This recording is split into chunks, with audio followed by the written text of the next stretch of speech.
Sekelompok orang terjebak di gua misterius selama berjam-jam. Ketika dia keluar dari gua, ribuan tahun sudah berlalu.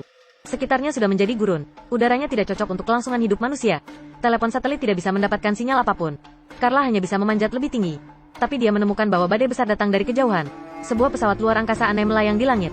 Dia hanya bisa kembali ke gua dan menjelaskan bahwa tidak ada yang tersisa di luar, hanya bebatuan saja. Telepon satelit juga tidak mendapatkan sinyal. Teman-teman lain menyangka dia sedang berbohong. Karena dia hanya keluar selama 2 detik. Carla tidak berdebat lagi. Dia melemparkan kameranya ke teman-temannya. Video itu dengan jelas merekam perjalanan dia di luar selama setengah jam. Tapi di rekaman Tyler, dia hanya keluar dan kembali dalam waktu 2 detik. Sekarang mereka akhirnya mengerti mengapa video Cabi berlangsung selama beberapa hari.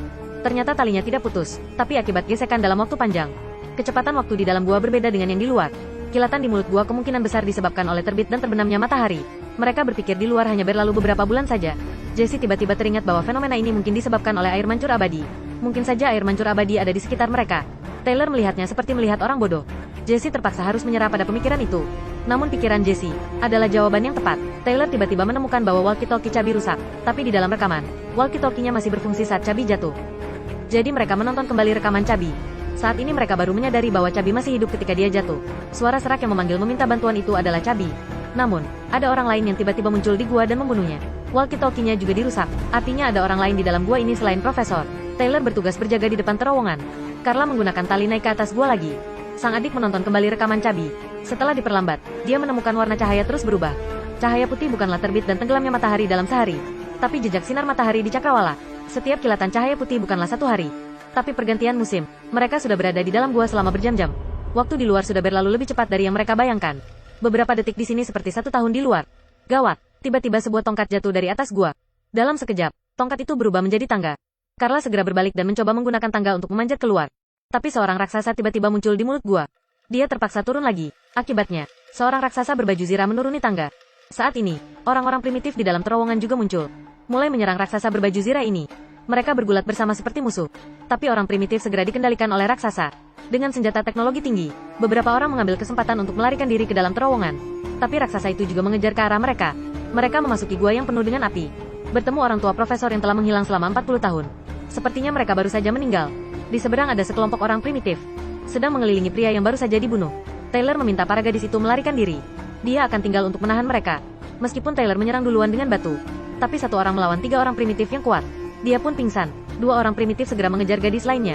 Taylor juga dirajam oleh orang primitif hingga mati. Para gadis itu berhasil melarikan diri dengan bersembunyi di sudut. Saat Carla kembali, Taylor sudah tewas. Saat ini, raksasa berbaju zirah juga tiba di gua. Dia langsung pergi ke kolam untuk mengambil sebaung air. Namun ketika raksasa itu hendak pergi, dia tiba-tiba mundur. Dia mencoba menyeret Taylor pergi tetapi dihentikan oleh Carla. Akibatnya, Carla dihempaskan. Raksasa itu menyeret Taylor ke dalam genangan air. Carla mencoba menghentikannya tetapi tidak berhasil. Orang-orang primitif yang tidak menemukan mereka kembali ke gua. Raksasa demi melindungi mereka, bergulat dengan orang primitif. Taylor di dalam kolam hidup kembali. Tapi raksasa diserang oleh orang primitif lainnya. Dia belum sempat merespon. Orang primitif itu melepas topengnya. Raksasa sepertinya tidak bisa menghirup udara di sini. Tapi dia masih mengerahkan kekuatan terakhirnya. Berhasil mengendalikan orang primitif ini. Tapi orang primitif lain menyerangnya lagi. Carla juga merasa raksasa ini tidak berniat jahat. Dia membantu raksasa mendapatkan kembali senjatanya. Berhasil menaklukkan primitif lainnya. Meskipun Taylor membantunya mengambil helmnya. Tapi baju zirahnya sudah rusak. Saat ini, Jesse dan adiknya datang. Mereka ingin bertanya kepada raksasa sekarang di tahun berapa. Tapi mereka tidak mengenal bahasa satu sama lain. Raksasa langsung menyiarkan berita beberapa orang nak menghilang tahun itu. Dan ingin mengungkapkan sesuatu. Tapi mereka tidak mengerti. Raksasa memutar video lain sebelum dia mati. Ternyata bumi sudah tidak cocok lagi untuk kelangsungan hidup manusia. Manusia menjajah Mars ribuan tahun yang lalu.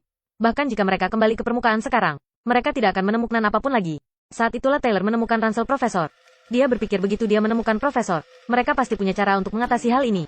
Dia mengambil pistol pria itu dan mencari Profesor. Dia meminta para gadis untuk menghidupkan kembali Cabi. Benar saja, di terowongan lainnya, Taylor menemukan tongkat cahaya yang ditinggalkan Profesor. Mengikuti petunjuk, dia menemukan Profesor yang terluka parah.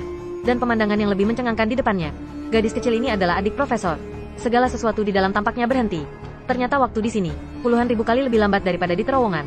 Keberadaan gua ini untuk melindungi air mancur abadi. Setiap orang yang ingin mendapatkan air mancur abadi akan terperangkap di sini. Taylor ingin membawa Profesor pergi, tapi sudah terlambat, karena orang primitif yang menyerap air mancur abadi di sebelah akan segera hidup kembali. Tyler terpaksa meninggalkan pistolnya kepada Profesor. Dia kembali ke terowongan untuk mengambil air mancur.